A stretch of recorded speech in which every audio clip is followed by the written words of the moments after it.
Il existe des films générationnels. Des films qui n'arrivent pas uniquement à trouver leur public, mais aussi à dépasser les frontières de ce à quoi les lois de la logique auraient voulu les destiner. Des œuvres qui vont réussir à toucher du doigt ce qui fait que l'on marque l'histoire de l'art. Impacter les spectateurs en leur fort intérieur. Un sentiment presque inexplicable, où l'on a l'impression profonde que les créateurs s'adressent directement à nous et à nous seuls. Mais il est difficile de faire l'unanimité, et il n'est pas rare que certains de ces films soient mythiques pour certains et des échecs absolus pour d'autres. Soleil sur vous, citoyennes et citoyens, bienvenue sur le Nexus 6, je suis le capitaine. Il y a de cela quelques années, 12 très exactement, en 2014 pour vous, il y a un film qui est sorti dans les salles obscures. Un film qui a malheureusement été disponible juste avant la première vidéo de Nexus 6, un film que je n'ai donc jamais abordé en vidéo, alors que je l'adore. À mon sens, il s'agit même d'un des meilleurs films de science-fiction du début du 21e siècle. C'est simple, il est aujourd'hui très rare que je sorte d'une séance de cinéma aussi satisfait que ce que ce film m'avait fait ressentir. Et ce film, c'est le remake de Robocop par José Padilla. Non, jamais de la vie. Le film est raté comme c'est pas possible. Je parle évidemment d'Interstellar par Christopher Nolan. Un film qui, s'il était très apprécié lors de sa sortie, semble subir les affres d'un contre-discours réel ces dernières années. Chose qui, à mon sens, revêt des raisons bien plus profondes que les critiques qui lui sont adressées de manière classique. On va voir tout ça ensemble. Mais avant, cette émission est en partenariat avec NordVPN. NordVPN est un outil indispensable pour votre vie numérique. Il chiffre votre connexion afin de protéger votre activité en ligne et masque votre adresse IP pour renforcer votre confidentialité. En clair, ce que vous faites sur Internet reste votre affaire. Et avec sa politique no-log, NordVPN ne conserve aucun historique de votre activité en ligne. Et puis il y a un avantage que j'utilise tout le temps, le changement de localisation virtuelle. Quand vous êtes à l'étranger, certaines plateformes décident soudainement que vous n'êtes plus français. France TV, MyTF1 ou MyCanal, c'est désolé, revenez quand vous serez dans le bon pays. Merci les gars. Avec NordVPN, vous choisissez simplement un serveur en France et vous retrouvez l'accès à vos programmes habituels. Et c'est la même chose pour nos amis belges avec la RTBF ou RTL Play. Et évidemment, ça marche aussi dans l'autre sens. Vous pouvez vous connecter depuis les États-Unis, le Japon, l'Australie ou des dizaines d'autres pays pour découvrir des catalogues différents sur vos plateformes préférées. Mais avec l'abonnement premium de NordVPN, vous avez accès à bien plus de fonctionnalités. Il inclut également une protection web, un outil de cybersécurité intégré qui bloque les sites malveillants, les tentatives de phishing, les trackers et de nombreuses publicités invasives. Même lorsque le VPN n'est pas activé, cette protection continue de sécuriser votre navigation. Et il y a aussi NordPass, le gestionnaire de mots de passe, parce qu'on connaît tous quelqu'un qui utilise encore MDP 123 sur 15 sites différents. C'est complètement débile, ne faites pas ça. NordPass peut générer des mots de passe uniques et complexes, les enregistrer de façon sécurisée et les remplir automatiquement lorsque vous vous connectez. Il peut même vous alerter si certaines de vos informations apparaissent dans une fuite de données. Autrement dit, moins de stress, moins d'oubli et beaucoup moins de mauvaises surprises. NordVPN peut être installé sur 10 appareils en simultané. Ordinateur, smartphone, tablette, Apple TV ou Android TV, un seul abonnement pour plusieurs appareils protégés. Donc soit vous sécurisez toute la famille, soit vous avez enfin une excuse crédible pour être sur votre smartphone en même temps que vous regardez cette vidéo. Cliquez sur le lien en description pour profiter d'une offre exclusive. 4 mois offerts pour un abonnement de 2 ans. Vous payez en une seule fois, mais avec l'abonnement de base, ça revient à moins de 3 € par mois. Et comme toujours, vous avez 30 jours satisfaits ou remboursés. Donc vous pouvez tester NordVPN tranquillement et voir si ça vous convient. Faites-vous plaisir. Et maintenant, on retourne à votre émission. Bon, pour les 4 personnes qui n'auraient pas vu le film, ça parle de quoi, Interstellar ? Nous sommes en 2067, et c'est la merde. L'humanité a complètement foutu en l'air l'équilibre planétaire, et la Terre est donc en train de nous foutre des gifles monumentales. Tempête de poussière, maladies, production de nourriture insuffisante pour nourrir la population. En bref, on récolte ce que notre espèce a semé. Et en parlant de semences, nous allons suivre Cooper, ancien pilote d'essai de la NASA, qui n'a jamais été dans l'espace, devenu agriculteur. Bah oui, parce que dans un monde à l'agonie tel que celui-là, on a plus besoin de fermiers pour essayer de nourrir tous les connards encore présents, plutôt que de gens pour faire joujou avec des vaisseaux spatiaux. C'est débattable, on voit ça après. Cooper, il est pas très heureux du monde dans lequel il vit. Sa femme est morte, son beau-père est toujours dans ses pattes, dans une relation douce amère plutôt sympa, il vit dans une société où il est obsolète, mais en plus, dans laquelle les capacités de ses enfants ne sont pas mises en valeur comme elle le mériterait. Surtout celle de sa fille la plus jeune, Murphy, petite génie au caractère bien trempé, qui a du mal à s'intégrer dans un monde rempli d'idiots qui éduque les enfants à l'être encore plus. You don't believe we went to the moon? I believe it was a brilliant piece of propaganda. Une famille un peu en marge donc, qui vit comme elle peut dans son exploitation agricole. Un jour, Murph remarque d'étranges phénomènes dans sa chambre. Croyant à un fantôme, elle alerte son père, qui ne se laisse pas impressionner et se rend compte qu'il s'agit en fait d'un phénomène gravitationnel qui indique des coordonnées. Cooper est un homme d'action, et l'étrangeté du phénomène ne l'empêche pas de partir immédiatement sur place avec une petite surprise.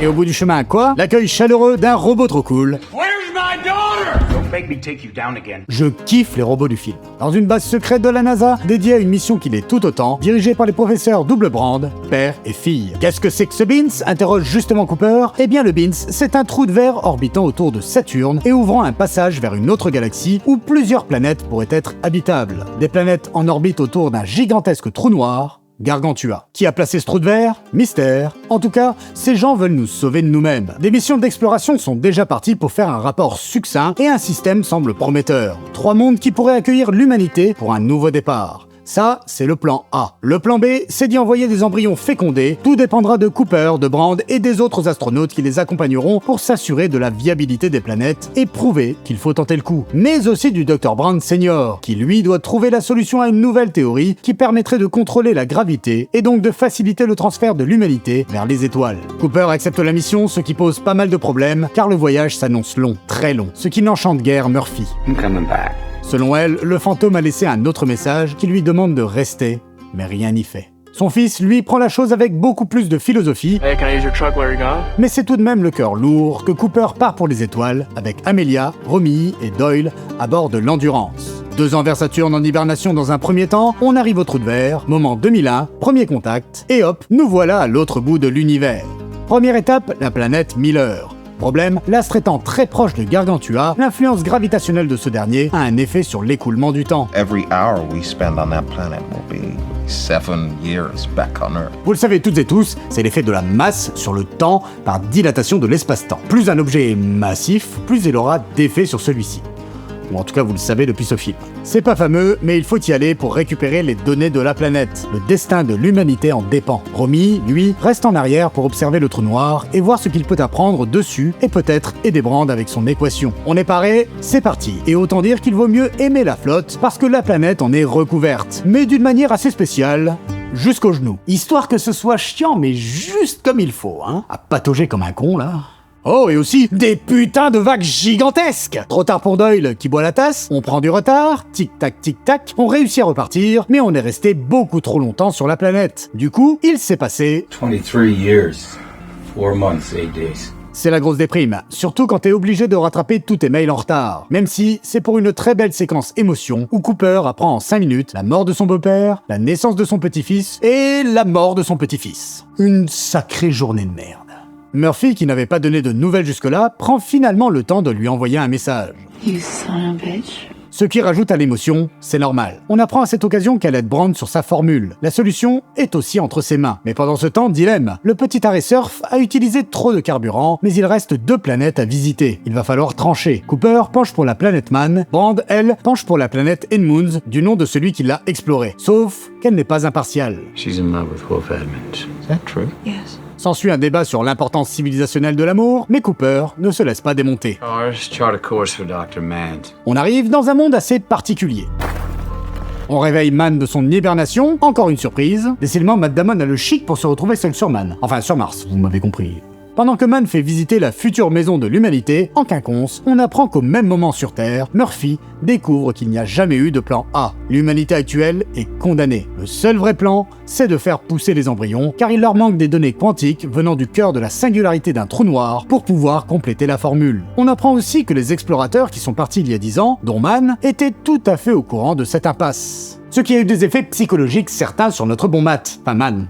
Vous m'avez compris. Murphy informe l'équipage de la supercherie. Perdu pour perdu, Cooper préfère rentrer. Mais Romy a la solution. Lors du voyage de retour, il pourrait envoyer le robot TARS dans Gargantua. Il récupérerait les données quantiques nécessaires permettant à la Terre de résoudre enfin l'équation de la gravitation. Mais les mauvaises nouvelles ne venant jamais seules, Man avoue qu'il a trafiqué les données de sa planète pour qu'on vienne le sauver. En réalité, elle n'est pas habitable. Lâcheté ou désespoir, certainement un peu des deux. Toujours est-il que le mec a vrillé. Il essaye de buter Cooper, il bute Doyle, il s'enfuit pour voler le vaisseau principal et rentrer. Sauf que comme il est pressé, il oublie quelques process, ce qui fout la merde.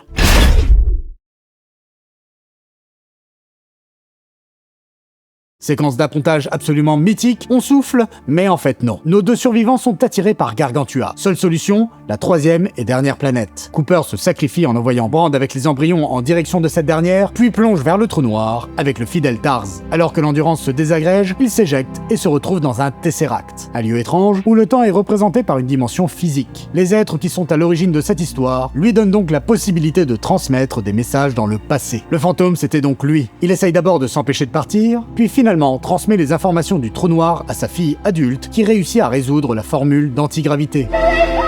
On libère Cooper de son trip dans la 4e dimension, pas premier contact en fait, et le mec se retrouve en orbite autour de Saturne. Secouru par des humains du futur qui ont réussi à quitter la Terre, on laisse le temps à Cooper de faire ses adieux. Le mec a tenu sa promesse. Sa fille est sur le point de mourir. C'est pourquoi elle l'encourage à retourner auprès de Brand, seule sur la planète où elle enterre son ex. Cooper fait ses adieux, quitte ce monde dans lequel il est, au final, tout aussi obsolète qu'avant. Il a rempli son rôle. Brand fait pousser des petits bonshommes. Fin. Je vous l'ai dit, y a pas de suspense, j'adore Interstellar. Déjà, y a plein de raisons de l'apprécier. Qu'on n'aime ou pas le style de Nolan, je sais qu'il a de nombreux détracteurs, difficile de dire que ça n'a pas de la gueule. Au niveau technique, c'est irréprochable, la musique est top, il y a des scènes qui sont des vrais grands moments de cinéma, j'aime beaucoup la direction artistique des éléments technologiques futuristes, le vaisseau Endurance, les Rangers, le Lander, mais aussi les robots. Putain, eux, c'est vraiment une des grosses réussites du film, tant en termes de design que de leur personnalité. Leur nature, elle est pas gratuite, ils ont l'air un peu brinque-ballant, gauche, avec un écran qui, il aurait pu faire apparaître un visage ou un truc comme ça, mais en fait, il laisse apparaître des données informatiques qui ont presque l'air d'être un message de démarrage DOS qui aurait bugué. Bon, avec cette ref, on a perdu toute la Gen Z. Ça donne l'impression d'une vieille technologie désuète, tout en étant très en avance par rapport à ce que les spectateurs connaissaient lors de la sortie du film. Et ça représente parfaitement le monde dans lequel les personnages évoluent. Un monde à l'agonie, avec très peu d'innovation, où l'on est condamné à recycler les choses. Il y a plein de détails qui montrent ça, comme l'intérieur de l'Endurance par exemple. Aussi technologique soit-il, les surfaces ne sont pas nickel. C'est un peu abîmé, ça fait sale, ça fait récup. Comme la salle d'hibernation, avec ce carrelage de piscine municipale. Le carrelage là, c'est un type de proposition que j'avais jamais vu en science-fiction grand public. Et ça donne un vrai cachet au truc, en plus d'appuyer l'univers qu'on nous présente. J'aime l'ambiance du film, tout simplement. Alors oui, par ailleurs, il y a une grosse inspiration 2001, ce qui n'est pas négatif en réalité, surtout qu'Interstellar a suffisamment d'apports propres pour qu'on ne puisse pas crier au copier-coller. J'apprécie l'histoire du film, il est bien rythmé, perso je trouve qu'on s'emmerde jamais. Après, dès qu'on est sur des films qui se passent dans l'espace, même un plan d'1 minute sans musique sur le vide du cosmos, ça me paraît génial. Donc je peux entendre que ça soit pas le cas de tout le monde. J'aime aussi les comédiens et comédiennes qui sont là, et vous connaissez mon amour inextinguible pour Matthew McConaughey. Il y a un autre aspect que j'apprécie, c'est la place de la science dans le récit du film. Alors à ce niveau-là, d'ailleurs, je trouve qu'on en avait trop fait. Alors, c'est la faute de la com autour du film, mais aussi de certains spectateurs qui ont essayé de faire d'Interstellar ce qu'il n'est pas, c'est-à-dire un film réaliste scientifiquement. Il n'y a pas de son dans l'espace, on a la représentation la plus juste d'un trou noir, il y a la relativité du temps, etc., etc. Tous ces éléments sont là, oui. Mais le film y prend énormément de liberté avec tout ça et bien d'autres aspects scientifiques. Rien que la scène des vagues géantes, elle n'est pas réaliste. Quand on a une vague, l'eau se retire dans un premier temps. Ici, ça n'est pas du tout le cas. Ces vagues sont donc physiquement impossibles, ou en tout cas, pas telles que c'est représenté ici. Du coup, comme on a appuyé sur cet aspect scientifique, ça n'a pas manqué. Ensuite, il y a plein de gens qui lui sont tombés dessus et l'ont critiqué pour toutes ces erreurs à ce sujet. Tout ça pour créer du contenu facile à base de « je montre Interstellar à un astrophysicien »,« un astronaute critique les manœuvres d'Interstellar » ou encore « un cultivateur nous parle du réalisme de la gestion d'une exploitation agricole dans Interstellar » et j'en passe. Sauf que, et vraiment je l'affirme, Interstellar n'a pas comme prétention d'être un film de pur hard SF complètement réaliste. Par contre, c'est un film qui utilise parfaitement une forme de vulgarisation scientifique tournée vers la narration. Avant Interstellar, très peu de gens connaissaient la relation masse-temps, ce que ça supposait un trou noir, la relativité, etc. Ce film, il a permis d'introduire ces concepts de manière hyper ludique auprès d'un public, mais très loin d'imaginer que de telles choses existaient. Et ça, c'est super cool. Alors oui, du coup, c'est pas parfait, mais c'est pas important. Il y a des libertés qui sont prises, mais c'est parce que le film prend des concepts scientifiques qui peuvent être complexes, digère la chose et en fait des idées de cinéma complètement folles. C'est ce qui fait que la scène où Cooper rattrape les vidéologues des 23 dernières années est hyper forte. Il y a tout ici. C'est pas de l'émotion gratuite. C'est une scène qui est l'aboutissement de tout le blabla scientifico-technique qu'on a eu auparavant et qui a des répercussions concrètes sur les personnages, leurs émotions et donc sur les spectateurs. Pour peu que l'on s'identifie un minimum à notre héros, ce qui a priori est le cas de tout le monde, à moins d'être dénué de toute empathie, ça permet aux profanes d'appréhender, presque dans sa chair, ce que ces concepts scientifiques pourraient supposer au niveau individuel. Le théorique difficile à appréhender devient humain, il est ramené à notre niveau, cela facilite la compréhension, et je considère qu'il n'y a pas mieux que ça. C'est très fort. Non, écoutez, sincèrement, pour moi, c'est presque un sans faute en fait. Ce qui ne m'empêche pas tout de même de comprendre que certaines et certains lui trouvent des défauts. Des défauts qui en réalité sont ceux qui sont souvent adressés aux films de Christopher Nolan en général. Une exposition qu'on pourrait considérer comme un peu lourde, avec beaucoup d'explications faites par les personnages plutôt que par l'art de la mise en scène, alors même que le film finit par montrer les choses, comme s'il ne faisait pas confiance à ses spectateurs pour comprendre. Peut-être à raison des fois, mais loin de moi l'idée d'être méprisant. Une espèce de distanciation émotionnelle, appuyée par une certaine froideur dans la mise en scène, mais aussi des personnages secondaires trop peu développés, notamment les personnages féminins. Des films souvent à fort concept, qui ont peut-être tendance à s'y perdre. Tout ça je l'entends, c'est des analyses que je peux trouver tout à fait pertinentes, je suis pas forcément d'accord, et pour chacun de ces points, j'ai des contre-arguments et je pourrais élaborer, mais ce n'est pas ce dont je veux parler aujourd'hui. Par contre, faut pas croire, moi aussi j'ai des reproches à faire au film. Notamment un imaginaire très américain. Le baseball, les champs, les vrais travailleurs de la bonne terre bien de chez nous, les drapeaux, les fermes du Midwest, des références aux grands mythes de la construction des États-Unis, même sur l'aspect spatial, la NASA, le secret d'une mission pour sauver l'humanité. Tout ça est un peu réducteur, ça manque d'ampleur quoi, comme si la vie intérieure de Christopher et Jonathan Nolan, tous deux scénaristes du film, se limitait à l'esthétique de l'Arkansas. L'intérieur de la station, à la fin, l'une des prouesses technologiques les plus incroyables dont l'humanité pourrait accoucher, est tout à fait représentative de cela. Parce que je sais pas vous, mais perso, si le pinacle de la civilisation humaine, c'est la vie pavillonnaire à l'américaine, avec barbecue et baseball le dimanche dans un cylindre au Nil, je préfère me jeter par le sas. C'est un peu l'une des contradictions du film qui brasse des thématiques universelles, l'amour, la paternité et plein d'autres, et qui, je trouve, le fait plutôt bien, mais les présente par le prisme d'une vision paradoxalement étriquée. C'est dommage, il aurait peut-être gagné à proposer une vision de l'humanité plus variée. Même si ce choix participe aussi à l'ambiance un peu rétro du film. Mais en fait, je pense qu'Interstellar, peut-être de manière inconsciente, il s'adressait avant tout au public américain, et quand on ne l'est pas, on est obligé de faire un petit peu cet effort de se mettre à leur place, quoi. Voilà, bon.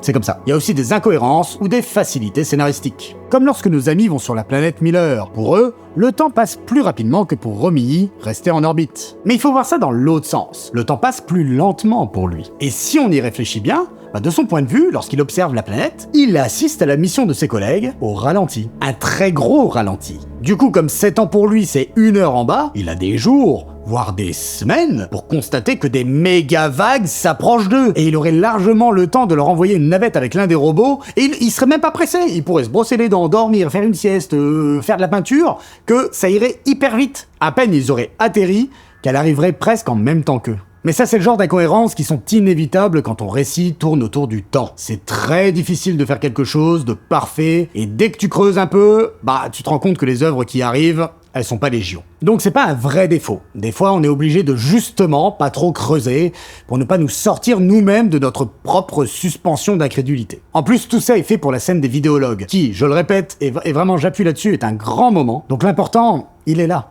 Bref, mettons tout ça de côté, parce qu'au final, les points positifs que j'ai évoqués plus tôt et pour lesquels j'aime ce film ne sont pas les réelles raisons de mon amour pour celui-ci. Tout comme je pense que les défauts qu'on lui reproche généralement, peut-être vous-même devant votre écran, ne sont pas les réelles raisons pour lesquelles le film n'est pas apprécié. Non. Il y a un autre aspect du film qui pour moi est son point central, et la raison conjointe de l'amour ou du désamour qu'on lui porte.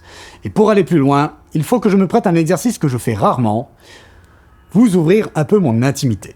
En tout bien tout honneur, calmez-vous. Si vous voulez me voir à poil, c'est dans le film Nexus 6. Je suis le pur produit d'un imaginaire qui a été construit par le mythe de la conquête de l'espace, et d'une manière plus générale, par tous les récits d'exploration de l'histoire de l'humanité. Spoutnik, Gagarine, Tereshkova, Leonov, Armstrong et le programme Apollo, les missions Venera vers Vénus, l'exploration de Mars avec Sojourner, Spirit, Opportunity et Curiosity, la mission Rosetta Philae vers la comète Churyumov-Gerasimenko, et évidemment la mission Cassini-Huygens vers Titan. Tout ça a formé la personne que je suis. Toutes ces missions ont fait rêver le jeune garçon que j'étais, et pas uniquement, et c'est l'aspect fondamental, pour son intérêt scientifique indéniable et très important, mais aussi par sa charge émotionnelle. Parce que pour moi, toutes ces entreprises sont le symbole d'une humanité qui avance. Quelque chose qui me touche beaucoup. Faut bien comprendre que lorsque l'on est un passionné de science-fiction, comme je le suis, c'est-à-dire depuis aussi loin que je me souvienne, cette notion d'amélioration de l'humanité par la science, l'exploration, les découvertes, elle est complètement inscrite en moi. Et même si j'ai bien conscience que tout ça a aussi eu des effets pervers, ça a donné des choses qui sont dramatiques, ces valeurs, elles ont quand même été renforcées par des imaginaires positifs, notamment Star Trek et sa société utopique. Quand j'étais petit, j'étais persuadé que même si le chemin allait être plein de hauts et de bas et qu'il l'avait été par le passé, eh bien que sur le global, on se dirigeait quand même vers ce type de société. Et pour moi, ce chemin, il passait aussi par l'exploration spatiale. Alors pas seulement, il y a plein d'autres choses à faire pour avoir une société plus juste, qui ne relèvent pas de ce sujet, un autre système d'organisation sociétale que le capitalisme libéral, une réorganisation complète de nos priorités au niveau écologique, une éducation à l'empathie pour tout le monde, etc. Bref, il y a plein de choses à faire. D'ailleurs, petite parenthèse, on oppose souvent écologie et les missions spatiales, et je conviens que c'est une activité polluante, pas de doute là-dessus, mais ma position, c'est de dire que l'un n'empêche pas l'autre. On peut faire du spatial tout en faisant attention à la Terre. Parce que clairement, c'est pas le spatial qui bousille notre planète. Il y a plein d'autres choses de notre société productiviste et consommatrice qu'on devrait éliminer pour sauvegarder notre espace vital avant même de se dire que le spatial est un problème. Je vais pas vous faire la liste parce qu'on n'a pas fini. Parce que l'exploration du cosmos revêt à mes yeux un caractère primordial, non seulement du fait des découvertes scientifiques qu'elle permet et qui peut améliorer notre civilisation, mais aussi du fait que, mine de rien, si on devait réussir à nous exporter dans l'univers, eh bien ça assurerait davantage la pérennité de notre espèce. Oui, parce que notre planète, elle est de toute façon condamnée. Un jour, le soleil il mourra et elle avec. Et nous aussi, donc faut y penser. Et je sais, on a le temps avant que ça arrive, mais encore une fois, pour moi, l'un n'empêche pas l'autre, et de toute façon, je vous dis même pas tout ça parce que je veux vous persuader de partager ma vision. Non, je vous dis tout ça pour que vous compreniez bien, et vous l'avez remarqué avec le tunnel que je viens de vous faire, que l'exploration de l'espace, ça fait partie de moi, et que je ne peux pas m'en défaire. Ça me fait rêver, ça m'émeut jusqu'aux larmes même. Je suis capable d'être submergé par les émotions rien qu'en voyant une fusée décoller, en revoyant les images du premier humain sur Mars, parce que quand ça arrive, ça m'évoque tout cet imaginaire d'une humanité unie qui travaille pour le bien commun. Je trouve ça beau, et je suis conditionné à ça, rien ne l'effacera. Sauf que, quand j'étais jeune, j'avais bien compris qu'on n'y était pas, que non seulement le programme spatial était grosso modo au point mort, mais qu'en plus, le début de renouveau que le secteur vivait prenait une direction privée qui ne me plaisait pas des masses. En somme, je vivais dans une réelle frustration vis-à-vis de ça, avec un vrai sentiment d'échec de la part de notre espèce. J'étais malheureux du manque d'ambition qui caractérisait nos sociétés, sur le spatial et sur tout le reste, faut se l'avouer.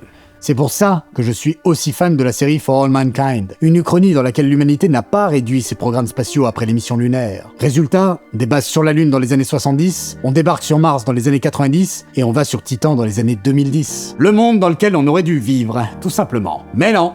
Et je dis toujours qu'être fan de SF, c'est être persuadé toute son enfance qu'on finira par vivre dans Star Trek, et qu'au final, une fois adulte, on se réveille tous les jours dans un V pour Vendetta version Wish. Mais passons. Et Interstellar, oui, on y revient, est un film qui a été fait pour moi. Oui bon, enfin, pour toute personne qui a le même ressenti que moi sur ce sujet.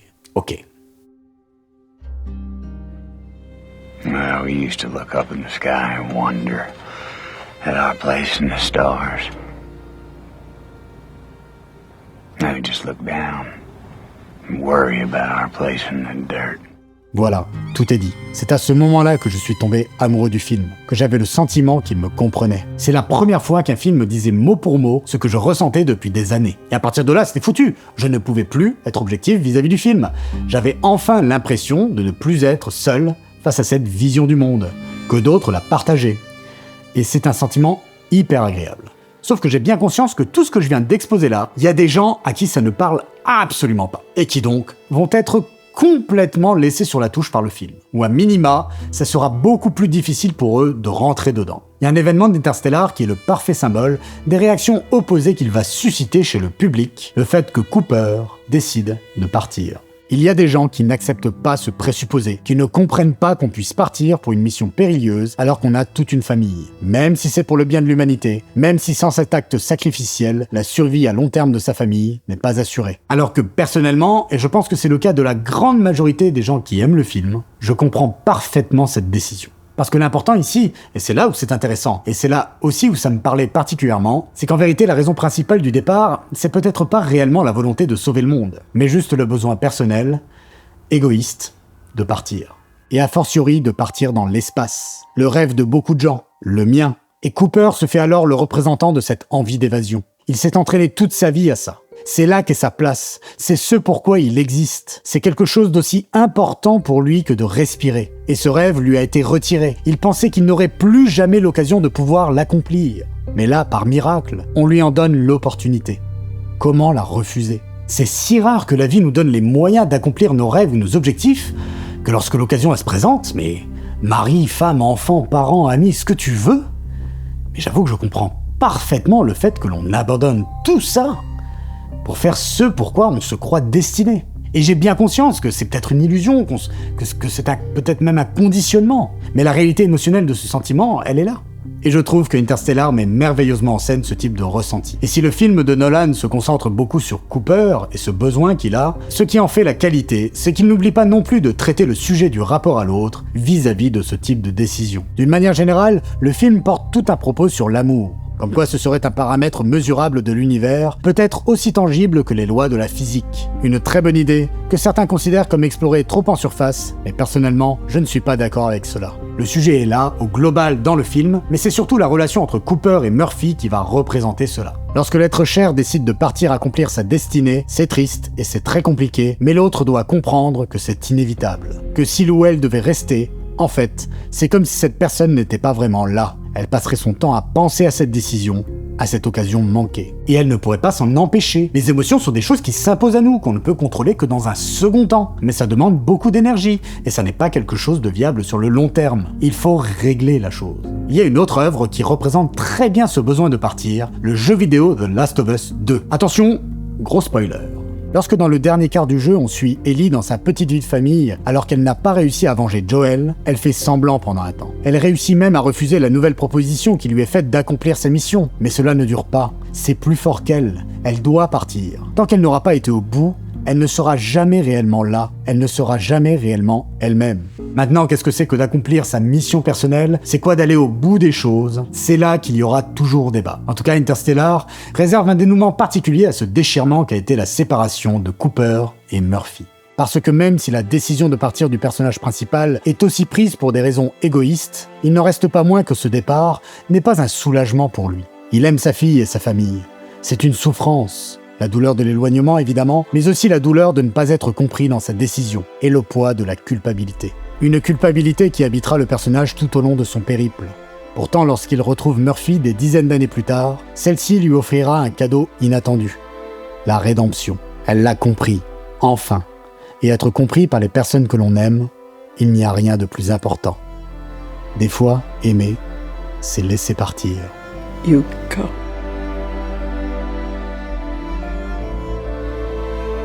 Merci pour votre écoute, citoyennes et citoyens.